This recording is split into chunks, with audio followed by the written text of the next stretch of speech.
আল্লাহুম্মা আমিন। ইয়া আল্লাহ মাহফিলকে কবুল করো, মাহফিলকে মঞ্জুর করো।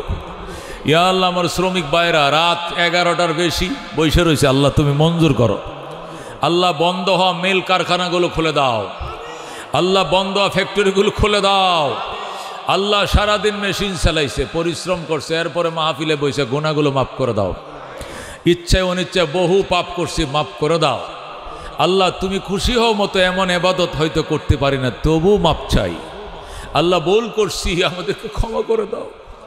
না বুঝে ভুল করছি, মাফ করে দাও। বুঝে করছি, এটিও মাফ করে দাও।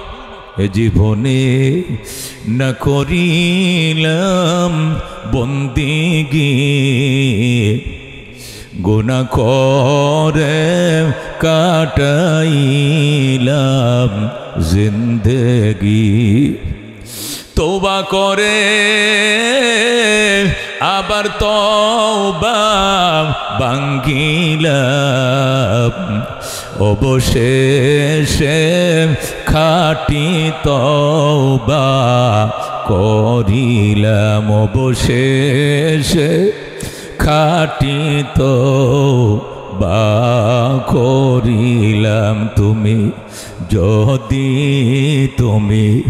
যদি মাফ না করো আল্লাহ বান্দারে,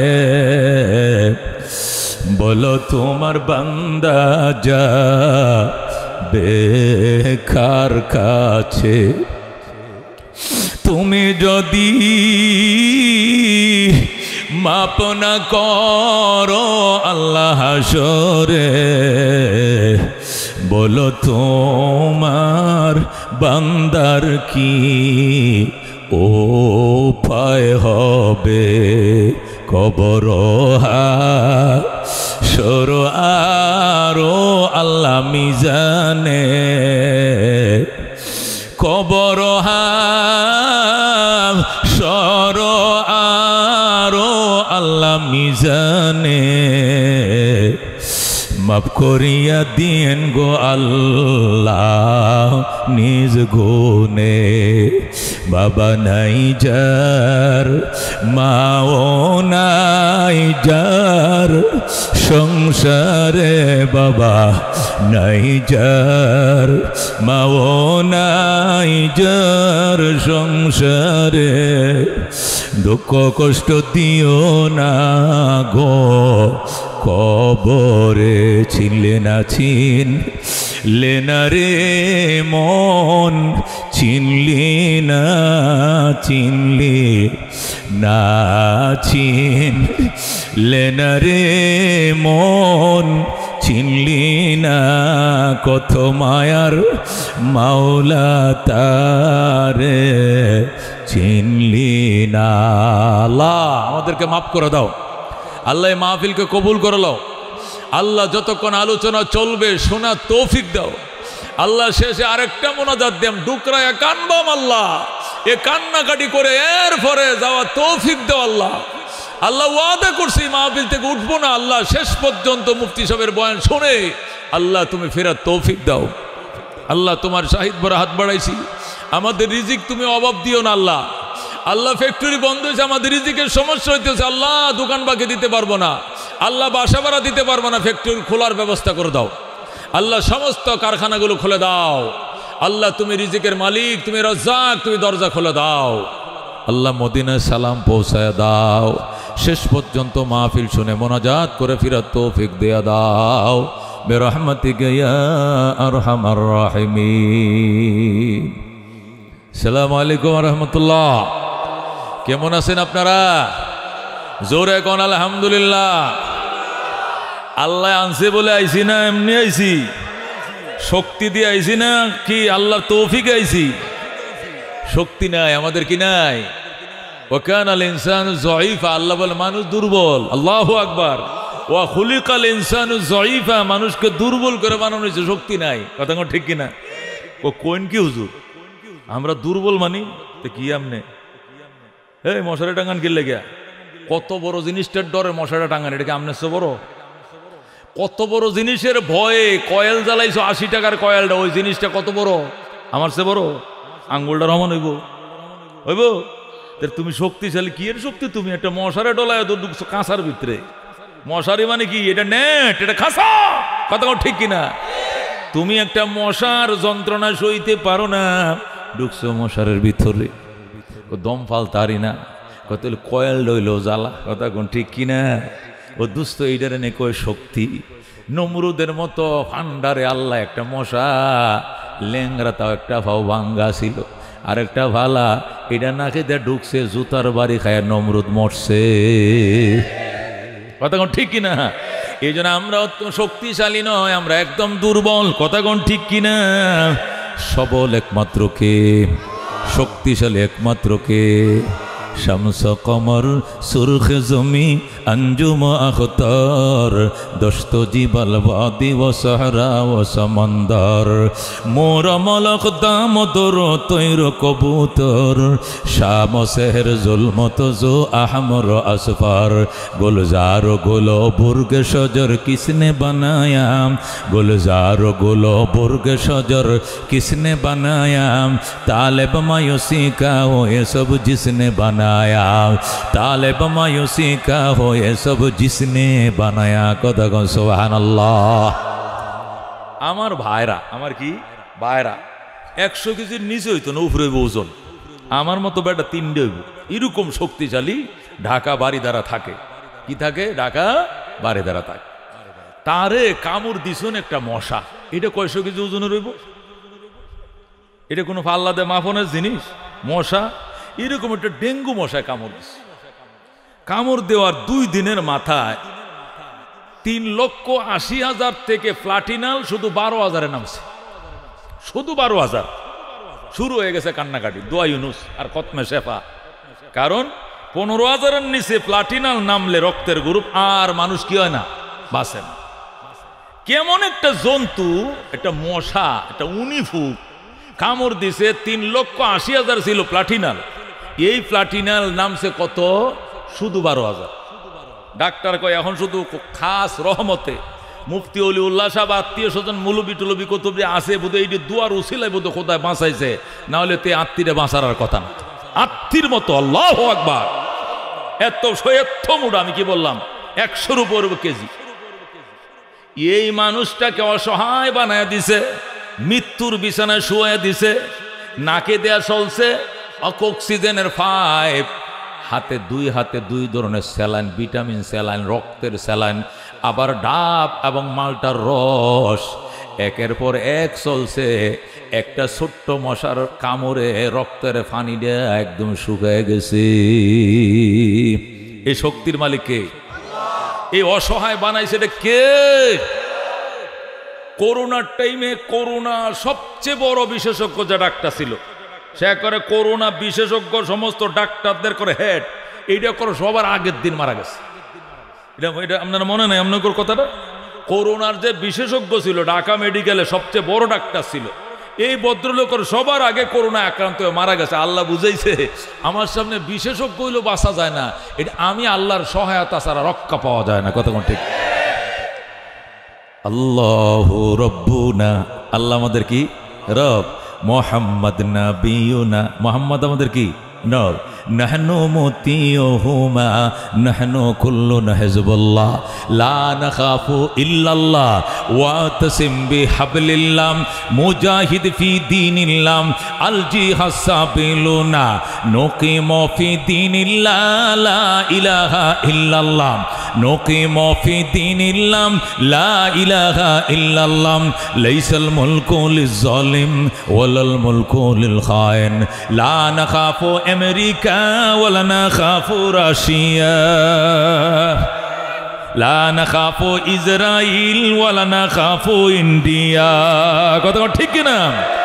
এলাউদ্দিন কসদুনা আল্লাহু রব্বুনা মুহাম্মদ নবিয়ুনা নাহনু মুতিয়ুহুমা নাহনু কুল্লুনা হিজবুল্লাহ লা নাখাফু ইল্লাল্লাহ ওয়া তাসিম বিহাবলিল্লাহ মুজাহিদ ফি দীনিল্লাহ আল জিহাদ সাবিলুনা আল জিহাদ সাবিলুনা নাহনু কুল্লু যুল ইসলাম কানুনুহু আল কোরআন। ঠিক না?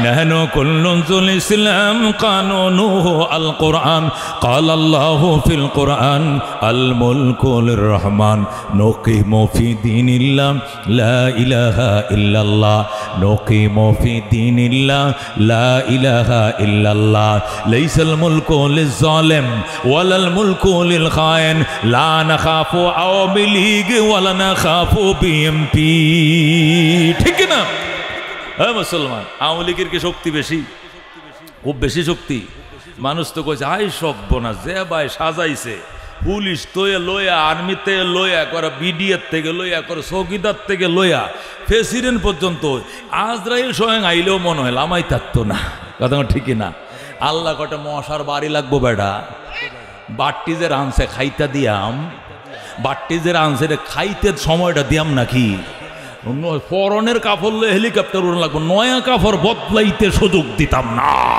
কথা ঠিক না এরে কই আল্লাহ কথা ঠিক কিনা এই জন্য দুস্ত দুস্ত আমাদের রাস্তা আমাদের বিশ্বাস আমেরিকা নয় আমেরিকা আমার ভাইদেরকে মারতে মারতে ৬৭,০০০ ফিলিস্তিনি শিশুকে মারছে নারীকে মারছে এরপরে যখন সৈন্যরা আত্মহত্যা শুরু করছে মট সাইরিয়া দে মা কান্দে বাসি এডি উন্দুরের গাতর তুন বাইরে টুস করে মাইরে আবার কই লুকায়া যায় খুঁজে পাই না পারতাম না সৈন্যরা যখন বিদ্রোহ শুরু করছে এখন কয় সাইরিয়া দে মা কান্দে বাসি কইয়া আমেরিকার মাধ্যমে এখন সলিউশনে যায় এখন সমঝোতায় সই স্বাক্ষর করছে বহু জ্বালাইছে ইরান রে যখন ইরানে মাত্র 12 দিনে লড়াইয়া দিছে কতক্ষণ ঠিক কিনা হ্যাঁ যদি আর 12 দিন থাকতো ফিলিস্তিন যেমনে মিশাইছে ইসরায়েলও মিশাইয়া দিত কতক্ষণ ঠিক কিনা যখন দেখছে লাইন লক্ষণ ভালো নয় আমেরিকার ডাইকে কয় ভাই বাফ লাগুন আপনি একটু সমাধান করে দেন এখন যায় পুতিন রে ধরছে গত জাতীয় সংঘ অধিবেশনে পুতিনের মাধ্যমে মাফ চাইছে জীবনে ইরানের সামনে উজান দিতাম না ইরানের সাথে আর লড়তাম না ও মুসলমান মুসলমানদের মূল শক্তি হলো শেষ রাত্রের যোগাযোগের শক্তি কথা কোন ঠিক কিনা শেষ রাত্রের যোগাযোগের শক্তি কি মেন শক্তি হযরত আউফ ইবনে মালিক রাদিয়াল্লাহু তাআলা আনহু উনি মদিনার একজন সিংহ পুরুষ মক্কায় যেরকম উমর ছিল সিংহ পুরুষ মদিনায় ছিল আউফ ইবনে মালিক নবীজি মদিনায় আইসেন আসার পরে আউফ ইবনে মালিক কইতাছে এই কত মানুষ নবী দেখতে যায় আমরা তো গেলাম না লোকেরা কয় না জানি না যে কই কিয়া গিলে কি কই লোকে বালা মানুষকে এই মানুষ দেশ থেকে তাড়াইয়া দেয় এই লোকটা বালা না বালা থাকলে মক্কা থেকেও তাড়াইল না হের সাথে দেখা কর্ম কি লেগে জোরে কোন নাউজুবিল্লাহ এই লোক দেশ ভালোবাসে না ধর্ম ভালোবাসে না বাপ দাদার ধর্ম শেষ করে আমগোটা শেষ করতে আইছে হেন দেখা করার দরকার নাই হায় রে আউফের ভক্তরা নবীর সাথে দেখা করতে দেয় না এইভাবে 6 বছর গেছে কয় বছর 6টা বছর আউফ ইবনে মালিক নবী মদিনায় আইছে কিন্তু একটু দেখা করতে তার কর্মীরা দেয় না হঠাৎ একদিন আউফ স্বপ্ন দেখতেছে নবী ডাক দেখো আউফ আইলে না কিছুদিন পরে আইলে নবী পাইবা না আল্লাহু আকবার আউফ ইবনে মালিক শেষ রাত্রে স্বপ্নটা দেখে লাফতে উঠে গেছে বউরে ডাক দেখো বউ যদি নসিবে থাকে আসবো না হইলে নাও আসতে পারে আমি গেলাম নবী আমার স্বপ্ন দেখাইছে আমি নবীরে দেখতে সাক্ষাৎ করতে গেলাম আল্লাহু আকবার হযরত আউফ ইবনে মালিক রাত্রে বেলায় স্বপ্ন দেখে লাফতে উঠা আত্মডি দো একটা ওজু টজু যাই কিছু জানা এটা কইরিয়া দৌড় দিয়া যায় রহমতুল্লিল আলামিনের গেটের মধ্যে ডাক দেখো সালাম আলাইক ইয়া রাসূলুল্লাহ আল্লাহু আকবার ওগো আল্লাহর নবী মুহাম্মদুর রাসূলুল্লাহ সালাম গ্রহণ করেন আল্লাহর নবী কো মান আনতা আপনি কে কো আউফ ইবনে মালিক টাস করে নবী দরজা খুলে দিছি আউফ ইবনে মালিক নবীর দিকে চাই রইছে নবী কান্তা আউফ ইবনে মালিক হম আল্লাহ নবী ডাক দেখো বসো আউফ কয় হুজুর আমারে বইতে কইেন না আমি প্রাণটা বইরা আপনারে দেই খেলো হযরত আউফ ইবনে মালিক নবীর পায়ে পড়ে কই ইয়া রাসূলুল্লাহ আমি আগে জানতাম না এই চেহারার মধ্যে এত নূর বিরাজ করে গো আমি জানতাম না আজকে 6টা বছর আপনার সাথে আমারে দেখা করতে দেয় না আল্লাহু আকবার হুজুর আমারে পড়ে দেন আশহাদু আল্লা ইলাহা ইল্লাল্লাহু ওয়া আশহাদু আন্না মুহাম্মাদান আবদুহু ওয়া রাসূলুহু সাথে সাথে আউফ ইবনে মালিক কালমা পড়ে মুসলমান হয়ে যায় আউফ মুসলমান হয়ে গেছে মুসলমান হওয়ার পরে এখন কইতেছে হুজুর আমার তো কর্মী এবং আমার সমর্থক লোকের কোনো অভাব নাই আমার কর্মী সমর্থকের কোনো অভাব নাই। এখন মুসলমান যে হয়েছি, আগামীকালকে আমার পিছনে কোনো কর্মী সমর্থক ফাওয়াজার ব্যক্তি ফলাইব, উপায় কি হইব আমার? কোনো ভয়ের কারণ নাই, আল্লাহর উপরে ভরসা করো, ইস্তেগফার বাড়ায়া দাও, জোরে কোন সুবহানাল্লাহ। আল্লাহর উপরে ভরসা করো, আর যে যেখানে আছেন এভাবে বয়ে থাকুন, কেউ সবক দেন না, যা বাজান এই যে মোবাইল দর্শার সমস্যা নেই, কারণ মোবাইল ছাড়া বহু ক্যামেরা আছে, কয়টা না হরবেন আপনি। এই জন্য নিজে কন্ট্রোল করেন, কেউ কাউরে কোনো সবক দেন না, তাহলে আমার দিকে ছায়া থাকেন। আপনি এটা করেন না যে আপনি এটা যদি কাম শুরু করেন, তাহলে তো ওয়াজ শুনুন না, থাকতো না কেউ। এই জন্য আপনারা কেউ কথা বলেন না, চুপচাপ, কারণ এই মোবাইলটা বন্ধ করবেন। এই তো 18টা ক্যামেরা দেওয়া আছে, কয়টা বন্ধ করবো? তাহলে তো এটি হইলে ধরে সব বন্ধ করে পরে শুরু করা লাগবো। এইটার কোনো শেষ নাই, দরকার নাই। আপনারা আইসা শুনতেছেন, মানুষ ঘরে বসে বসে শুনবে, কথা আমার ঠিক কিনা? হযরত আউফ ইবনে মালিক ডাক দেখো, ইয়া রাসূলুল্লাহ, আমি তো কালমা পড়ে মুসলমান হয়ে গেছি, এখন আমার উপায় কি? উপায় মানে কি? ফজরের কত দেরি আছে? আজানের আজানের তো দেরি আছে, মাত্র 3টা না বাজে, আর 3 ঘন্টা। ওই 3 ঘন্টার পরে তোর উপরে প্রথম ফজরের নামাজ ফরজ হবে। যদি ফরজের আগে আমি মারা যাই কি হইব? নবীকে কোনো নামাজ লাগতো না, ডাইরেক্ট আল্লাহর ঘরে জান্নাতে যাইবি। নামাজের টাইম পাস নাই মুসলমান হওয়ার পরে, এর আগেই মারা গেছে, তোর জান্নাত কেউ ঠেকাই থাকতো না, সোজা জান্নাতে। যেরকম আল্লাহু আকবার। আউফ ডাক দেয়া কৌদুর দোয়া কইরেন, আমার ফ্যামিলি মেম্বার আর 2 জন আছে। কয়জন আছে? আমার একটাই মাত্র ছেলে সালেম, ছেলের নাম কি? সালেম। আর আমার বউর নাম আরেকজন আল্লাহর বান্দি আছে, আমার বউ। এরা 2 জন তো কেউ মুসলমান, আমরা ফ্যামিলি মেম্বার মাত্র 3 জন, স্বামী স্ত্রী আর একটা ছেলে। আল্লাহর হাবিব ডাক দেয়া কয়, তুমি যাও, এদেরকে ইমানের দাওয়াত দাও, এদেরকে আমার কাছে নিয়ে এসে কালমা পড়ে মুসলমানও, কেউ কোনো ক্ষতি করতে পারবে না। ক্ষতি করার মালিককে, ফিরানোর মালিককে একমাত্র আল্লাহ। আল্লাহু আকবার। আউফ ইবনে মালিক বাড়িতে আইসে, আয়ক বিবি রে, আমি কালমা পড়ে মুসলমান হয়ে গেছি।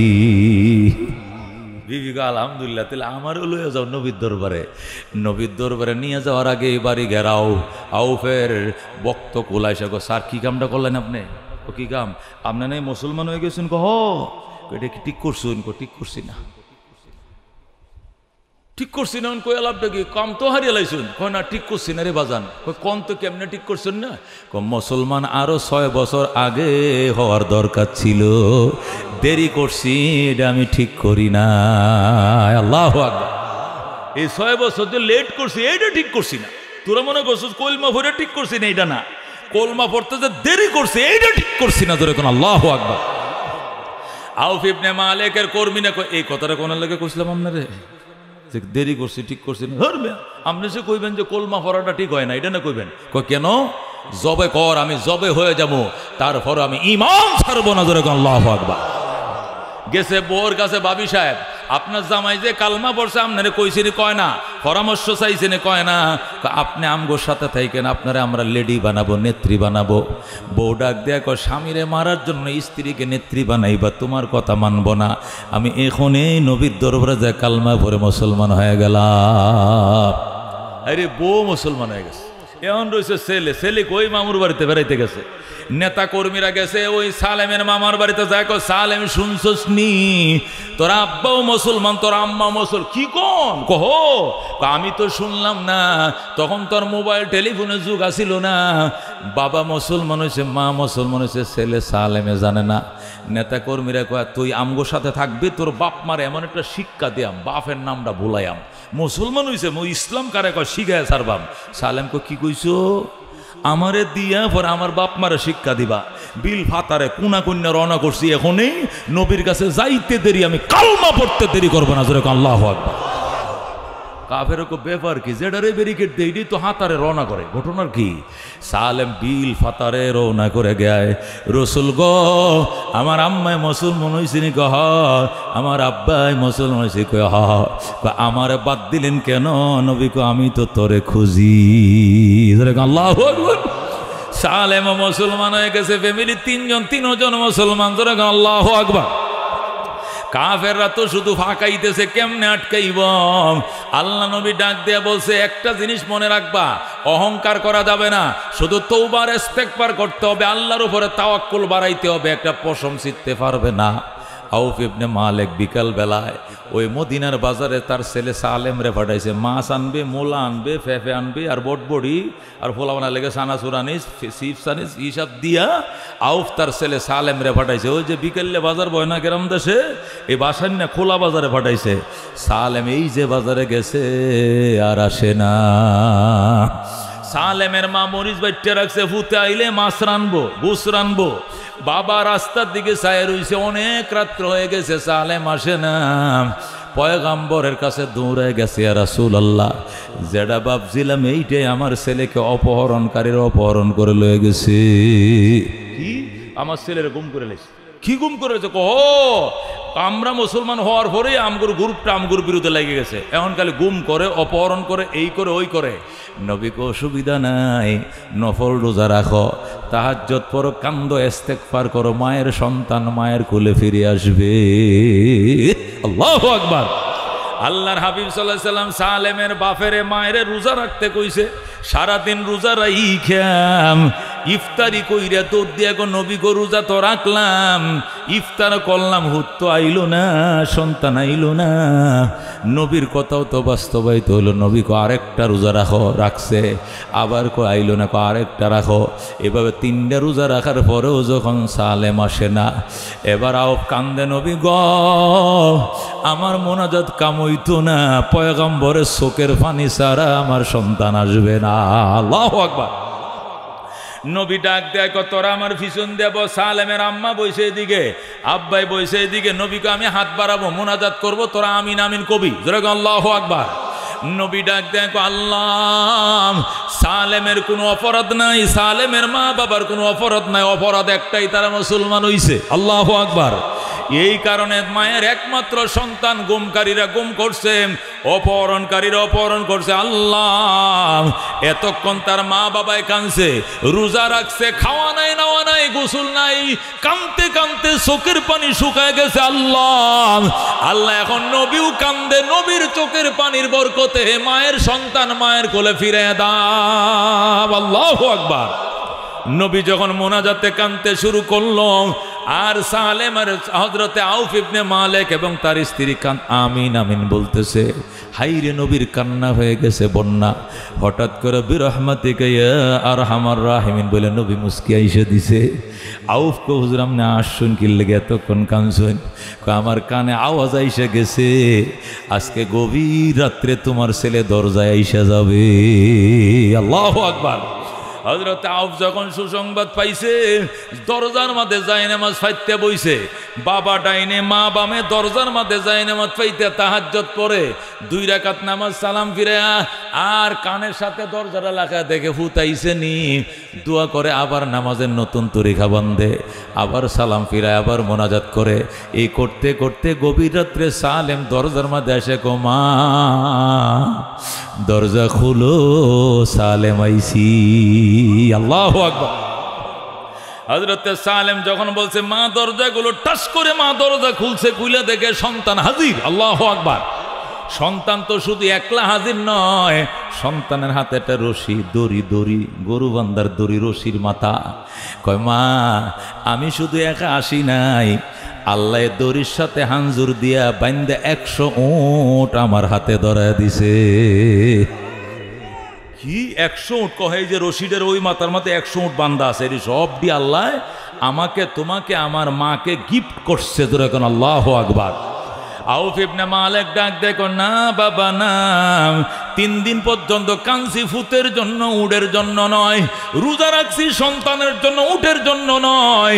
নফল তাহাজ্জুদ রোজা রাখছি সন্তান পাওয়ার জন্য, উট পাওয়ার জন্য নয়। আমার উট লাগতো না, কার উট আনছো আমার লাগতো না, যারটা তারে ফেরত দিয়াও, কার জিনিস আনছো আমি নিমু না। আল্লাহু আকবার। সালেম ডাক দেখো, মা আমি কারো উট আমি চুরি করে আনি নাই, আমার নিয়া কাফেররা ওই মরুভূমির নিচে একটা লকাফের ভিতরে তালা মারছে, অন্ধকার জগরে তালা মাইরে আমারে কো এবার কেমনে যাইবি? ক তুই যে কালমা পড়ছস, আল্লাহর উপর ঈমান আনছস, দেখি তোর আল্লাহর শক্তি বেশি না আমাদের শক্তি বেশি। আল্লাহু আকবার। এরপরে তুমি কি করছো? যখন কইছে আল্লাহর শক্তি বেশি না আমগো শক্তি বেশি, দেখা যাইব তোরে তালা মারছি, দেখি কে তালা ছোড়ায়। তখন আমি বললাম, আল্লাহ তোমার শক্তি বেশি, এটা আমার ঈমান, তোমার শক্তি বেশি। দুশমনকে সরাও, তালা ভাঙ্গো, মায়ের সন্তান মায়ের কোলে ফেরত পাঠাও। আমি আল্লাহর কাছে দোয়া করছি, ওইদিকে নবীও কাঁদছে। হঠাৎ করে দেখি এমন বজ্রপাত আওয়াজ শুরু হয়েছে, ঠাডা বিজলি আরম্ভ হইছে। আরবরা তো ঠাডা বিজলি দেখি অভ্যাস নাই।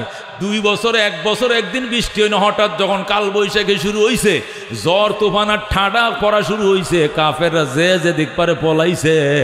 কাফেররা যখন পলাইছে তখন আমি এই গ্রিলটার ধরে আমি এইভাবে টান দিছি।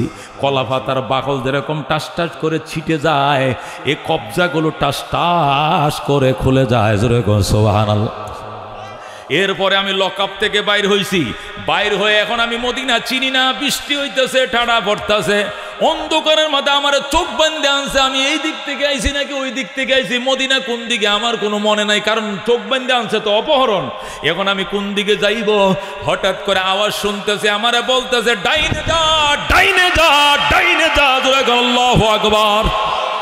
তখন আমি ডান দিকে রওনা করলাম। কিছু দূর ডান দিকে যায়া দেখি মদিনার থেকে সোজা সড়ক চলছে। আল্লাহু আকবার।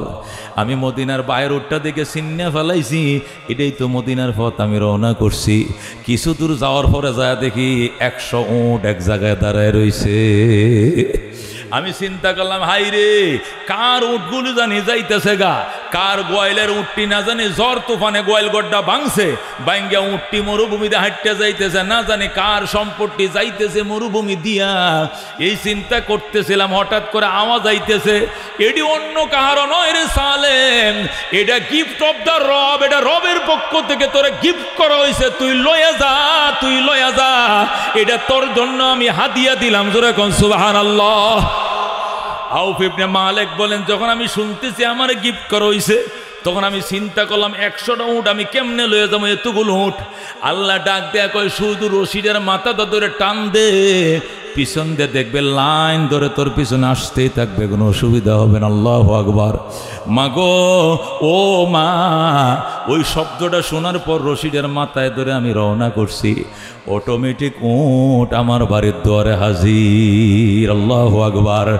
মা বাবা ডাক দেখো, সন্তান আজকে 3 দিন পর্যন্ত খাওয়া না নাওয়া নাই, উটের জন্য নয় রে বাবা, সন্তানের জন্য। আমি সন্তান পাইছি, আমি সদ্য হয়েছি, আমার আত্মা, আমার উট লাগবে না।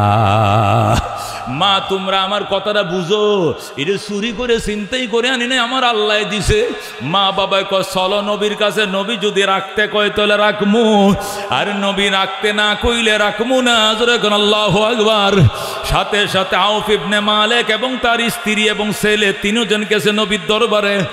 যায়া নবী সালেম নবীর দরবারে যাওয়ার পরে নবী বুকের সাথে ধরে কান্দে, ডাক দেয়া কয়, সালেম রে তুই কান্দা কানছি রে, নবীর চোখের পানি বের না হইলে কোনোদিন মা বাবার চেহারা তুই দেখতে পাইতি না। আল্লাহ নবী কয়, সালেম কেমনে আইছো?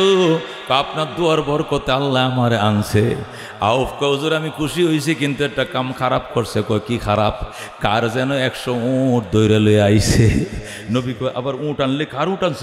হুজুর কেউ উট আনি না, এটা আমার দিছে আমার আল্লাহ।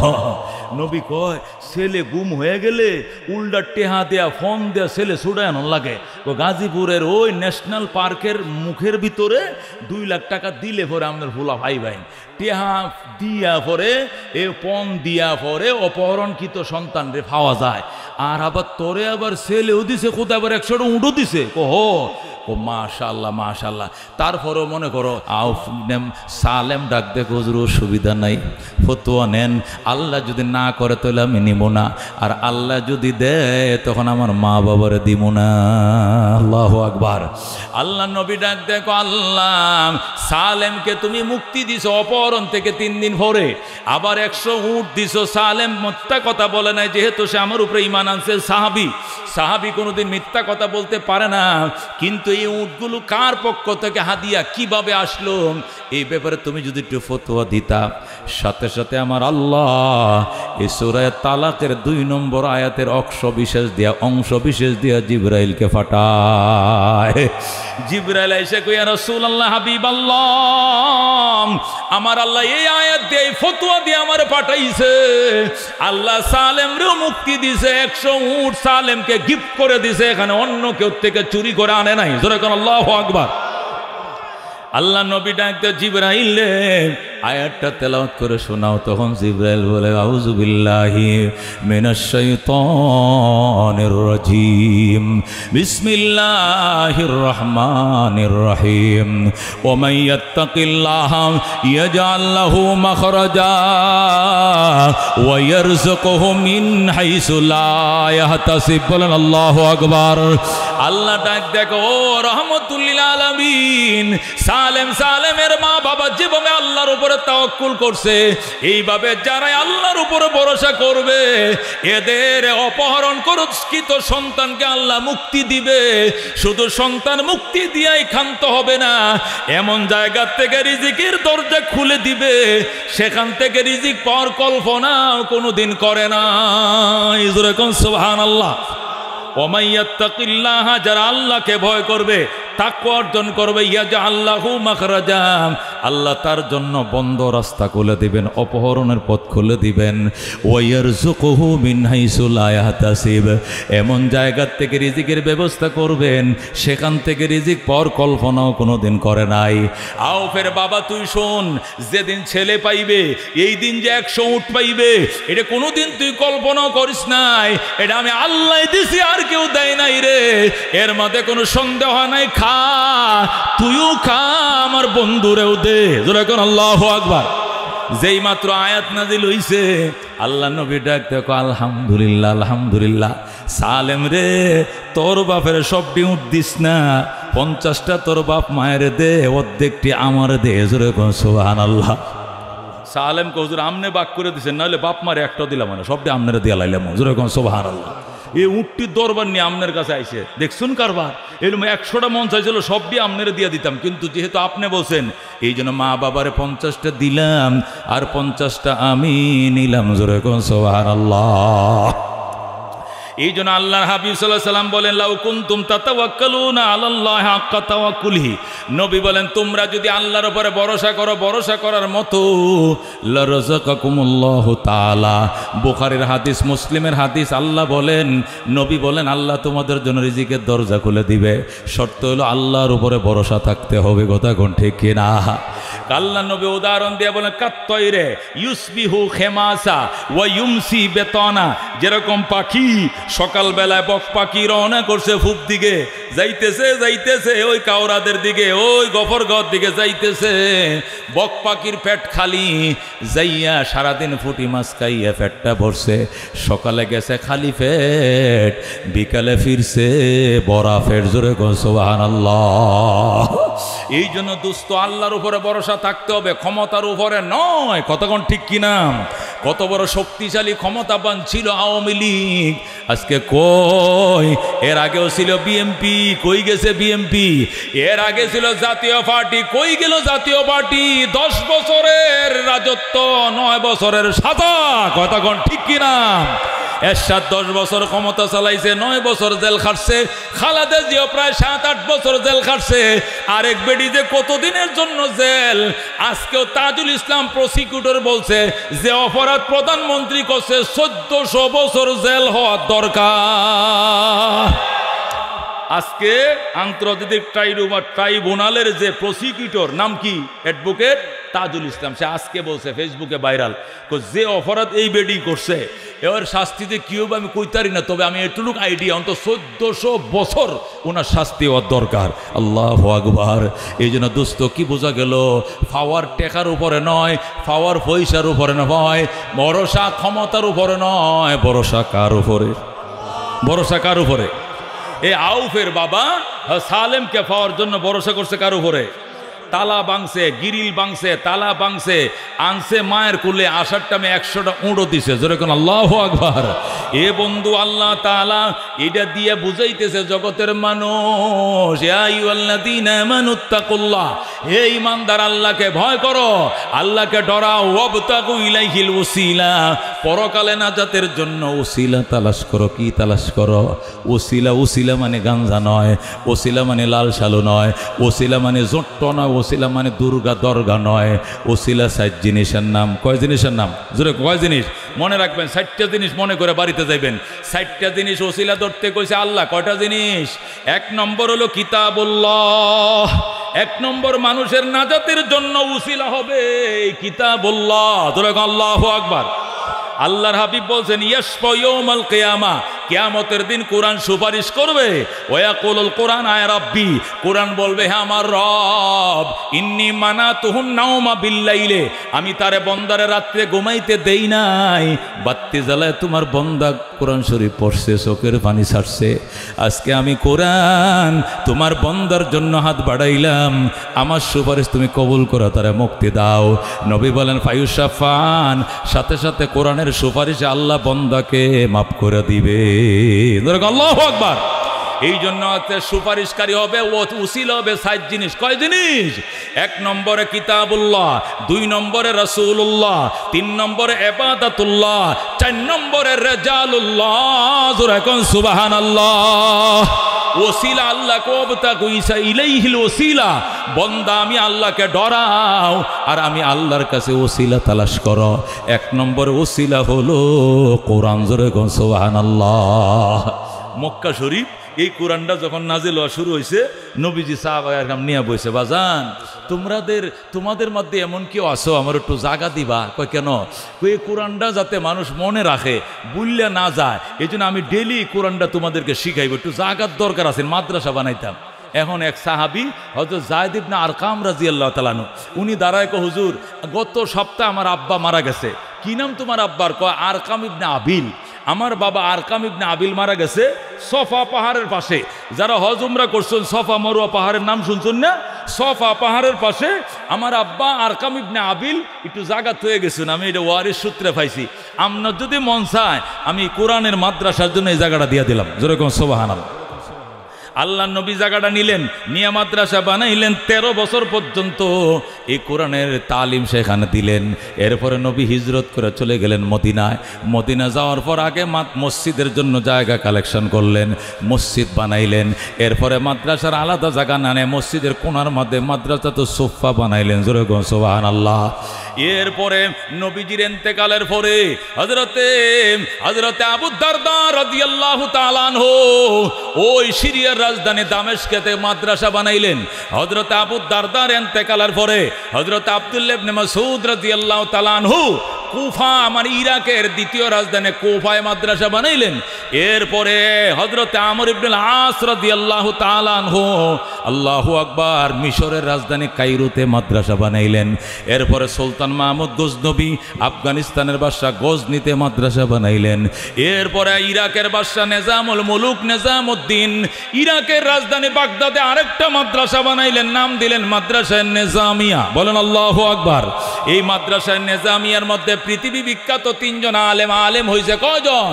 কোটি কোটি মানুষ আলেম হয়েছে, তার মধ্যে বিখ্যাত 3 জন। একজনের নাম হুজ্জাতুল ইসলাম ইমাম গাজ্জালী রহমতুল্লাহ আলাইহি। বলেন সুবহানাল্লাহ। 2 নম্বরে ফারস্য কবি, বিশ্বকবি শেখ সাদি রহমতুল্লাহ আলাইহি। বলেন সুবহানাল্লাহ। 3 নম্বর বড় পীর, পিরানে পীর দস্তগীর শাহ মহিউদ্দিন আব্দুল কাদের জিলানী রহমতুল্লাহ আলাইহি। জোরে কোন সুবহানাল্লাহ। এ হুজ্জাতুল ইসলাম উনি হযরত ইমাম গাজ্জালী নিজামিয়া ছাত্র, শেখ সাদি নিজামিয়া ছাত্র, আব্দুল কাদের জিলানী রহমতুল্লাহ আলাইহি ওই মাদ্রাসায় নিজামিয়া ছাত্র। এরপরে আমাদের বাদশাহ, দিল্লির বাদশাহ সুলতান আলতামাস রহমতুল্লাহ আলাইহি দিল্লিতে মাদ্রাসা বানাইলেন। এরপরে আজমিরের বাদশাহ সুলতান সালাউদ্দিন ঘুরি রহমতুল্লাহ আলাইহি আজমিরে মাদ্রাসা বানাইলেন। এরপরে মোগলরা মাদ্রাসা বানানো শুরু করছে। শুধু বাংলাদেশে 80,000 মাদ্রাসা ছিল। যেরকম আল্লাহু আকবার। এইভাবে মাদ্রাসা হইতে সব কওমি মাদ্রাসা ছিল, সরকারি মাদ্রাসা একটাও ছিল না, সব কওমি ছিল। এরপরে 1701 খ্রিস্টাব্দে এই ব্রিটিশ লাল কুত্তার দল এই ইন্ডিয়াতে আইসে। তখন তো একটা দেশ ছিল বাংলাদেশ, ভারত, পাকিস্তান, নেপাল ছিল না, ভারতবর্ষ ছিল। তখন ব্রিটিশ লাল কুত্তার দল ইস্ট ইন্ডিয়ান কোম্পানির নাম দেয়া ব্যবসার নামে ভারতবর্ষে আইসে। বাদশাহ শাহজাহানকে তেল মারা শুরু করছে, উলামায়ে কেরাম মিছিল মিটিং শুরু করছে। ইস্ট ইন্ডিয়ান কোম্পানি এই দেশে ব্যবসা করতে দেওয়া হবে না, এরা ক্ষমতা নিয়ে নিবে, মসজিদ মাদ্রাসা ঘুরিয়ে দিবে। বাদশাহ শাহজাহান কয় এই যে মোল্লারা দেশের উন্নতিটা দেখতারে না, এরা আইতাছে ব্রিটিশের পয়সাওয়ালা, পাউন্ড নিয়ে আইব, পাউন্ড ডলার নিয়ে আইব, আয়া আমগো ভারতে বিভিন্ন ফ্যাক্টরি বানাইবো, মিল কারখানা বানাইবো, আমাদের গরিব বেকার শ্রমিকরা চাকরি করব, বেতন পাইব। মুলুবিরা এটি মানে না। এরপরে সব মুলুবিদেরকে জেলখানায় ঢুকাইছে। ঢুকাইয়া বাদশাহ শাহজাহান কি করছে, ইস্ট ইন্ডিয়ান কোম্পানিকে লাইসেন্স দিছে। লাইসেন্স দেওয়ার পরে ইস্ট ইন্ডিয়ান কোম্পানি ব্যবসা শুরু করছে। কিছুদিন ব্যবসা করার পর বলতেছে আমরা যে ভারতবর্ষে সে এত সাগর পার হয়ে এই দেশে এসে ব্যবসা প্রতিষ্ঠান করলাম, আমাদের এটার নিরাপত্তার কোনো ব্যবস্থা নাই। এই জন্য আমাদের ব্যবসা প্রতিষ্ঠান পাহারা দেওয়ার জন্য আমরা দেশ থেকে সোলজার আনবো, সৈন্য আনবো। বাদশাহ ভাই যদি বলে যে বাদশাহ টেক্সটাইল তো রোডের এই পারে অভাব নেই, কথা ঠিক কিনা, আমার ফ্যাক্টরি পাহারা দেওয়ার জন্য আমার বাড়ি শিবচর মাদারীপুর থেকে সৈন্য আনবো, আর ময়মনসিংহের এই বালুকার পুলিশ দিয়ে আমার হইব না, তাহলে কি হবে? ইস্ট ইন্ডিয়ান কোম্পানিওয়ালা বলল আমাদের কোম্পানি পাহারার জন্য সোলজার এবং সশস্ত্র সোলজার গানম্যান আমরা আনবো ব্রিটিশ থেকে। এইভাবে পাহারা দেওয়ার কথা কয়ে আইনা সৈন্য বাড়াইতে ভিতরে হিন্দুদেরকে নিয়োগ দিয়া এরপরে মোগলদেরকে গাড় ধরে নামাইয়া টিপু সুলতানকে পরাজিত করে তারা ক্ষমতার মসনদে বসে যায়। জোরে কন্যা নওয়াজুবিল্লাহ। এই ব্রিটিশ ক্ষমতায় বসার পর প্রথম মসজিদগুলো ভাঙছে, এরপরে মাদ্রাসাগুলো ভাঙছে। মসজিদ মাদ্রাসার নামে শত বিঘা জমিন ছিল অক্রিয়া, সব ধ্বংস করে দিয়েছে। ধ্বংস করার পর এরপরে আন্দোলন সংগ্রাম শুরু হয়েছে। 1701 খ্রিস্টাব্দে তারা এই দেশে আসছে। 1781 খ্রিস্টাব্দে মুসলমানদের আন্দোলনের মুখে যখন ব্রিটিশ দেখছে আর বঙ্গোপসাগর ছাড়া পলানের কোনো ব্যবস্থা নাই, আলেম ওলামারা এমন তুমুল আন্দোলন শুরু করছে, তখন 1781 খ্রিস্টাব্দে 81 বছর পরে যায় মুসলমানদেরকে সান্ত্বনা দেওয়ার জন্য কলকাতা আলিয়া মাদ্রাসা বানায় দিছে। দিয়া বলছে এটা সরকারি বানায় দিলাম, সরকারি বেতনে চলবো, কালেকশন লাগতো না, অক্রিয় সম্পত্তি জমি বাড়িও লাগতো না, এই যে দিলাম। 80,000 মাদ্রাসা ভাঙ্গা তারা একটা মাদ্রাসা বানাইছে। সবটি ছিল কওমি মাদ্রাসা, বানায় দিছে সরকারি মাদ্রাসা। জায়গা কিনছে ব্রিটিশের টাকা দেয়া, প্রিন্সিপাল ব্রিটিশের যে গভর্নর ছিল, প্রথম গভর্নর লর্ড ওয়ারেন হেস্টিংস, এই লর্ড ওয়ারেন হেস্টিংসই কলকাতা আলিয়া মাদ্রাসার প্রথম প্রিন্সিপাল। এরপরে আরো 24 জন প্রিন্সিপাল ছিল, সবটি ছিল খ্রিস্টান। জোরে কর নাউজুবিল্লাহ। জায়গা দিছে খ্রিস্টানে, প্রিন্সিপাল খ্রিস্টান, বেতন দেয় খ্রিস্টান, বিল্ডিং বানাইছে খ্রিস্টান, ইসলামের সিলেবাস নিয়ে কি করছে খ্রিস্টান, ছুটি ছাটা দেয় খ্রিস্টান, বেতন দেয় খ্রিস্টান। এটা কি ইসলামের জন্য বানাইছে মাদ্রাসা, না গুড়ি কাটার লেগে বানাইছে? যে মাদ্রাসা খ্রিস্টানে বানায় এটা কি ইসলামের জন্য বানায়, ইসলামের গোড়া কাটার জন্য বানায়? এই হলো আলিয়া মাদ্রাসার ইতিহাস। এটা বলতে হয়েছে কেন জানেন? আমাদের দেশে বহু মানুষ, শিক্ষিত মানুষ প্রশ্ন করে, হুজুর আমাদের স্কুলের পড়া জেনারেল শিক্ষা এটা একমুখী, কিন্তু আপনারা ধর্মীয় শিক্ষা দুইমুখী কেন? কিছু কওমি মাদ্রাসা, কিছু সরকারি মাদ্রাসা, কারণটা কি?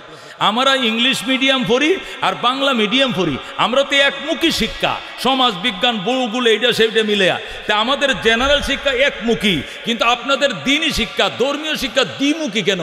কিছু সরকারি মাদ্রাসা দাখিল, ফাজেল, আলেম, কামেল, কিছু কওমি মাদ্রাসা নাহমির, হেদায়াতুন মিজান, কাফিয়া, সরে বেকায়া, সরে দামি, এরপরে হেদায় আউয়ালান, আখারান, মেশকাত, দাওরা, এইদিকে আপনারা শিক্ষা দুইমুখী কেন? আমরা বলতে চাই, আজকে বলছি সত্য কথা, শোনো মুসলমান, পরিষ্কার কথা, কওমি মাদ্রাসা আগেও ছিল, এখনো আছে। মাঝখানে 200 বছর ব্রিটিশরা গোলামি করাইছে আমাদেরকে, যাওয়ার টাইমে ওই দ্বিমুখী একটা শিক্ষা আমাদের মাথার উপরে থুইয়া গেছে। কথা কোন ঠিক কিনা? আল্লাহ নবী যে মাদ্রাসা যায়েদ ইবনে আরকাম রাদিয়াল্লাহু তাআলা আনহু থেকে সফা পাহাড়ের পাশে জমি কালেকশন করে যে মাদ্রাসা বানাইছিল, এই মাদ্রাসাই কওমি মাদ্রাসা। জোরে কোন সুবহানাল্লাহ।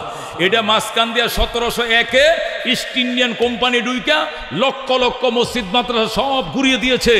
এরপরে মুসলমান যখন আন্দোলন শুরু করছে, তখন সান্ত্বনা স্বরূপে একটা সরকারি মাদ্রাসা বানায় দিয়েছে। তাও জায়গাও তারা দিছে, বিল্ডিংও তারা করছে, বেতনও তাদের, প্রিন্সিপালও তাদের। এটা আমাদের মাদ্রাসা, এটা ইসলামের উপকারের জন্য বানায় নাই, সান্ত্বনার জন্য বানাইছে। কতক্ষণ ঠিক কিনা? এই জন্য দোস্ত, এরপরে 1700 থেকে 1781, 80 বছর পরে বানাইছে। এরপরে উলামায়ে দেওবন্দ, হাক্কানি রব্বানি উলামায়ে কেরাম যারা ছিলেন, ওনারা 1781 থেকে 1866 পর্যন্ত, কত প্রায় 83 বছর পর্যন্ত অপেক্ষা করছে, দেখি কেমন পড়ালেখা হয় এই আলিয়া মাদ্রাসাতে। 1781-তে বানাইছে, 1866 পর্যন্ত তারা অপেক্ষা করার পর ব্রিটিশ আসার 166 বছর পরে বলতেছে এটা গোড়ার ডিম বানাইছো মাদ্রাসা। স্কুলের ডিউ খারে মুতে, আলিয়ার ডিউ খারে মুতে, এই ডিউ প্যান্ট শার্ট পরে, এই ডিউ প্যান্ট শার্ট পরে, ওই ডিউ দাড়িস আছে, এই ডিউ দাড়িস আছে। কতক্ষণ ঠিক কিনা? বেশ কমটা কিতা এইটা মাদ্রাসা দিয়ে দিন রক্ষা হবে না। নবীজি যে মাদ্রাসা বানাইছিলেন আমাদের ওই মাদ্রাসা বানাইতে হবে। এই যে কান্নাকাটি শুরু হইল, তাহাজ্জুদ মুরাকাবা শুরু হইল, মুজাহাদা শুরু হইল, ইস্তেখারা শুরু হইল, তখন বুজুর্গ আলেম যারা ছিলেন, বিদগ্ধ আলেম, তারা এশিয়ার মধ্যে সফর শুরু করলেন। বিশাল বড় ভারত, তারা বার্মা পর্যন্ত গেছে, রেঙ্গুন গেছে, বার্মার রেঙ্গুন। এই যে ওই যারা আসছে বার্মা, রোহিঙ্গারা আসছে কোথেকে? আরাকান প্রদেশটা, আরাকান থেকে, ওই আরাকান ওই প্রদেশে গেছে, বাংলাদেশে আসছে, হাটাজারিতে গেছে, সিলেটে গেছে, কলকাতায় গেছে, দিল্লিতে গেছে, ইউপিতে গেছে, উত্তরপ্রদেশে গেছে, তামিলনাড়ুতে গেছে, পাকিস্তানে গেছে, গোড়া হিন্দুস্তান ঘুরছে।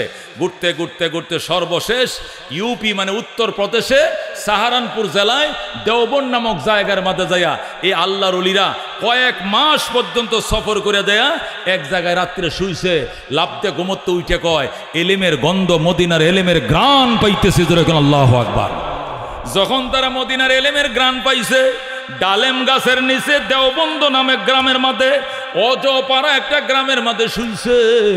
আল্লাহ রাত্রিবেলায় স্বপ্ন দেখতেছেন, নবী স্বপ্ন দেখায়, ও কাসেম নানো তবি, ও সাব্বির আহমদ ওসমানী, আয় আয় আমি নবীর সাথে আয়, ব্রিটিশের ওই ইহুদি নাসারাদের মাদ্রাসায় দিন রক্ষা হবে না।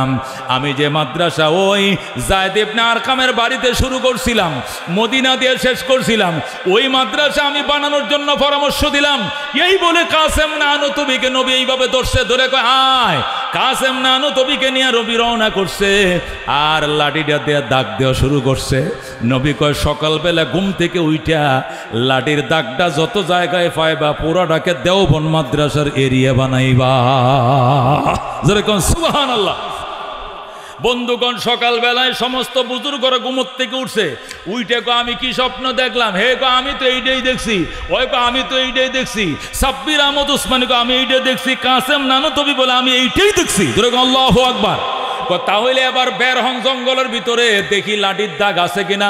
সব উলামায়ে কেরাম একসাথে রওনা হয়েছে, যায় দেখে লাঙ্গল দিয়ে টান দিলে যেরকম রেক পড়ে যায়, নবীজির লাঠির ইশারে এরকম রেক পড়ে গেছে গোটা এরিয়াতে।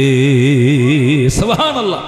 এরপরে 1866 খ্রিস্টাব্দে কলকাতা আলিয়া বানাইছে 1781-তে, 1866-তে ব্রিটিশ আসার 166 বছর পরে দেওবন্দ মাদ্রাসা বানানো হয়।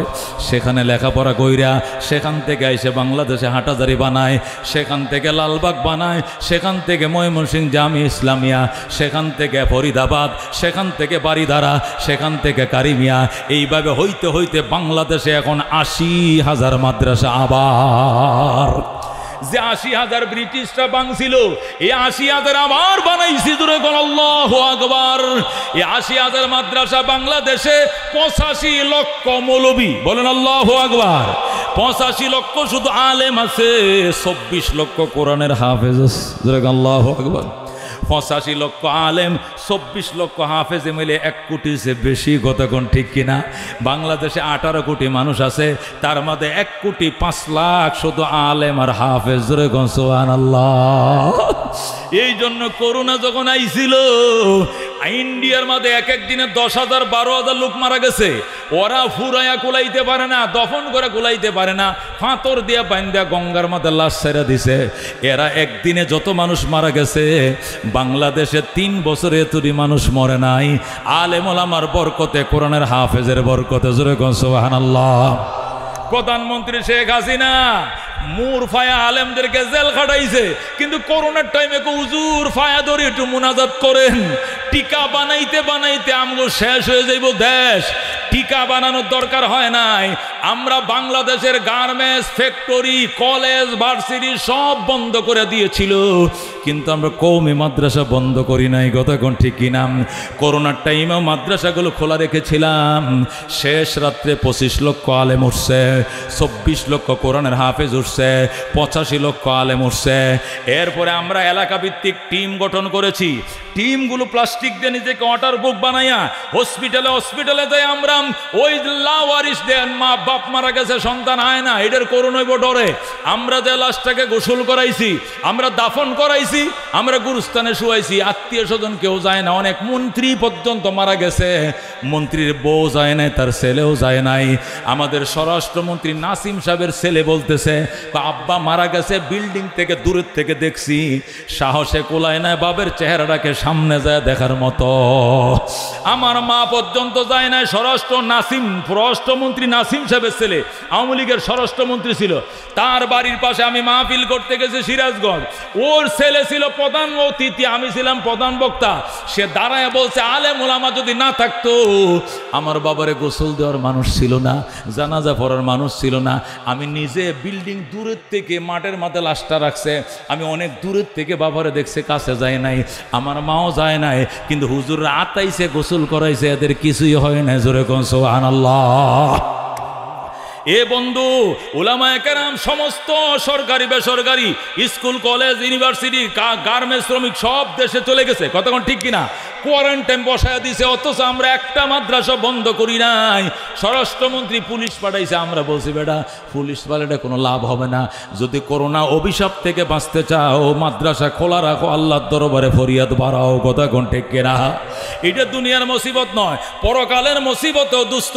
কাবা শরীফের ইমাম আইনা যদি জানাজা পড়াও, তোমার গুনাহ মাফের গ্যারান্টি নাই, কিন্তু তোমার সন্তান যদি বলে এটা আমার আব্বার লাশ, আপনারা সবাই কাতার সোজা করেন, বাবার জানাজা আমি সন্তানে পড়াবো, এই বলে যখন বলবে আল্লাহু আকবার, আল্লাহু আকবার, আল্লাহু আকবার, আল্লাহু আকবার, আসসালামু আলাইকুম রহমতুল্লাহ, আসসালামু আলাইকুম রহমতুল্লাহ, জানাজার সালাম ফিরাইতে দেরি হবে, আল্লাহ বলবে বান্দা তোর বাবার লাশটা দাফন করার আগে মাটির উপরে থাকতে আমি আল্লাহ ক্ষমা করে দিলাম। বলেন আল্লাহু আকবার। লাশ মাটির উপরে থাকতেই সন্তানের জানাজার বরকতে, দুয়ার বরকতে আল্লাহ আপনার বাপরে মাফ করে দিব। ও দুস্থ বাইতুল্লাহর ইমাম আনলেও তো তার চোখের মধ্যে পানি থাকতো না, কারণ লাশ তার কেউ লাগে না, কিচ্ছু লাগে না। কিন্তু সন্তান যখন বলবে আল্লাহুম্মা গফিরলি হাইয়িনা ও মাইয়িতিনা, এক একটা শব্দ বের হবে না, এটা কলিজার থেকে বুলেট বের হবে, বুলেট বের হবে। কথা কোন ঠিক কিনা? আল্লাহুম্মা গফিরলি হাইয়িনা ওয়া মাইয়িতিনা ওয়া শাহিদিনা ওয়া গায়বিনা ওয়া সগীরিনা ওয়া কাবীরিনা কয়ে যখন ডাক দিবে রে দুস্থ, আল্লাহ বলবে বান্দা আর কান্দিস না, আমি তোর বাবার জীবনের গুনাহ সব মাফ করে দিলাম। জোরে কোন সুবহানাল্লাহ। সন্তানের জানাজায় বাবার জিন্দেগির গুনাহ মাফ। জোরে কোন আল্লাহু আকবার। এই জন্য বাজান, জীবনে কত খতম ফরাইছ, কত দান খরাত করছো, দোয়া কবুল হয় নাই, কিচ্ছু লাগতো না। কারি তো সব খুতবাতে হাকিমুল ইসলামের মধ্যে লেখে, এতিমদের জন্য 2 সাইরানা আডানা দিও, এটা রেহাল কিনে দিও, এটা জায়নামাজ কিনে দিও, পাল্লাটা পাঞ্জাবি বানায় দিও, রোজার মাসে কিছু খেজুর কিনে দিও, কিছু ইফতারি কিনে দিও, যেটা সাইবা বন্দুকের গুলি মিস, এতিমদেরকে দিলে খোদায় দোয়া মিস করবে না। আল্লাহু আকবার। এ সুলতান মাহমুদ গজনবী রহমতুল্লাহ আফগানিস্তানে মাদ্রাসা বানাইছে কেন? তার ঘটনা লিখতেছে, মাদ্রাসা আমি এই জন্য বানাইছি, আমি একদিন গোড়া দিয়া কাবুলে ঢুকবো, রাত্রিবেলা শীতের মাঝে যখন কাবুলে ঢুকবো, দেখি রাস্তার পাশে পৌরসভার লাইটের নিচে বসে একজন কোরআন শরীফ পড়তেছে। আল্লাহু আকবার। আমি গোড়ার থেকে নামলাম, নাইমে কইলাম বাবা এত রাত্রে পৌরসভার লাইটে বসে পড়ো, তোমার কি হারিকেন নাই? কয় না। গোড়ায় উঠো। ছেলেটাকে সুলতান মাহমুদ গোড়ায় উঠায় রাজধানীতে নিয়ে গেছে, নিয়ে হারিকেন কিনলে কয় টাকা লাগে? কয় 5 টাকা। কেরাসিন মাসে কয় লাগা? কয় 5 টাকা। শীতের কাপড় কিনলে কয় টাকা? কয় 5 টাকা। বোর্ডিং খরচ দে মাসে কয় টাকা? কয় 5 টাকা।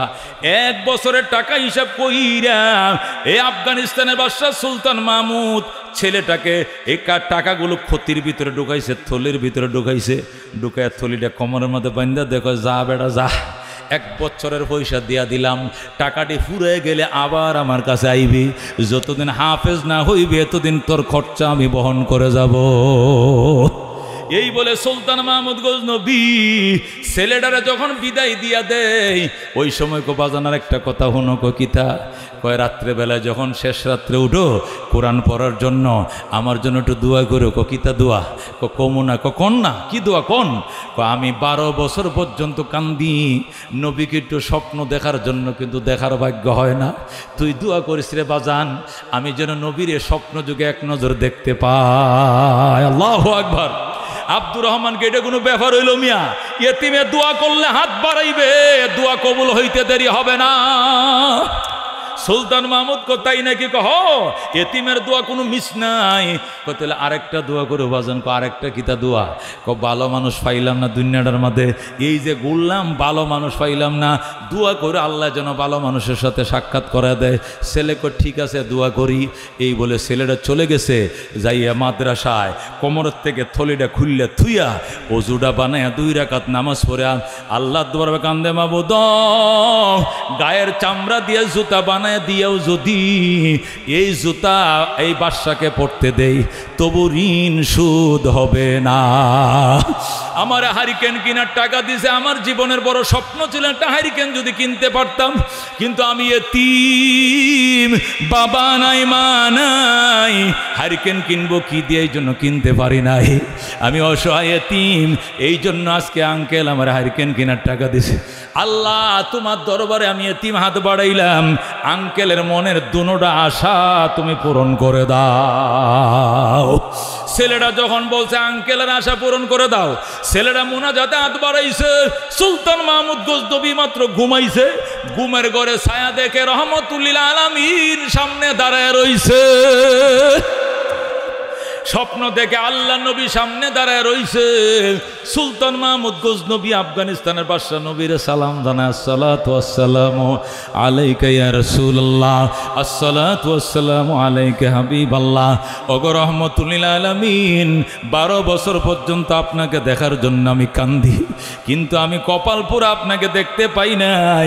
আজকে কি মনে করে আপনি আমারে দেখা দিলেন কন? নবী কয়, তুই কি বুঝোস না কি জন্য দেখা দিছে? কয়, বুঝি না। কয়, না বুঝলে না বুঝো, আমি কমু না। হুজুর কইবেন না? কয় না কমু না। কয়, যদি না কর না কন, আমার তো মেইন আশাটা পুরো হয়ে গেছে, আরেকটা আশা। আরেকটা কি আশা? ভালো মানুষ জীবনে পাইলাম না। নবী কয়ে, বেকুফের করে বেকুফ, তোর কোনো আক্কল বলতে কিছু আছে? ভালো মানুষ পাইলে না মানে ফাইলাম না তো ভালো মানুষ। এই জন্য আপনি কয়ে যান, ভালো মানুষের নাম কয়ে যান, সকালে উঠে আর জুতাটি সোজা করবাম, এর ফাউডি আমি সাবান দিয়ে ধুয়ে দিয়াম, মাথায় সর্ষের তেল দিয়াম। নবী কই, নিজেরে পণ্ডিত মনে করো, জ্ঞানী মনে করো, তোমার জ্ঞান বলতে কসুসরা কিচ্ছুই নাই। তুমি কি এখনো বুঝো না ভালো মানুষ কারে কয়? 12 বছর পর্যন্ত কান্দো, নবীকে দেখার জন্য আমি দেখা দেই না। আজকে ভালো মানুষকে হারিকেন কিনে দিছ, কেরাসিন কিনার টাকা দিছ, এই জন্য আল্লাহ ডাক দিয়া কয়, নবী রে আমার সুলতান মাহমুদ রে দেখা দে, আমি নবী মদিনায় টিকতে পারি না। আল্লাহু আকবার। আর তুই এখনো ভালো মানুষ পাইছস না? এ পাগল, তুই কি জানোস না আমি নবী বইলাইছি দুনিয়াতে খাইরুকুম মান তাআল্লামাল কুরআন ওয়া আল্লামা, তোমাদের মধ্যে ওই ব্যক্তি ভালো মানুষ যে নিজে কোরআন শিখে এবং অন্যকে শিক্ষা দেয়। যে কোরআন নিজে শিখে অন্যরে শিখায়, এর চেয়ে ভালো মানুষ এই দুনিয়াতে আর কেউ নাই। এই কোরআন শিখন্যা ছাত্রটারা তুই হারিকেন কিনার টাকা দিছ, আর এটা যখন খুশি হাতটা বাড়াইছে, আমি নবী মদিনা টিকতে পারে না, আমি হাজির হয়ে গেছি। তুমি কি এখনো বুঝো নাই ভালো মানুষ কারে কয়? জোরে কোন আল্লাহু আকবার। মনে বড় আশা ছিল যাব মদিনায়, কাফেলাতে কে যাও তুমি, কে যাও বেয়ে তোরি ও ভাই, সঙ্গে নিয়ে যাইও মোরে খানে কৃপা করি সঙ্গে যদি নালাও মুরে গিয়ে মদিনায় এই গরিবের সালাম দিও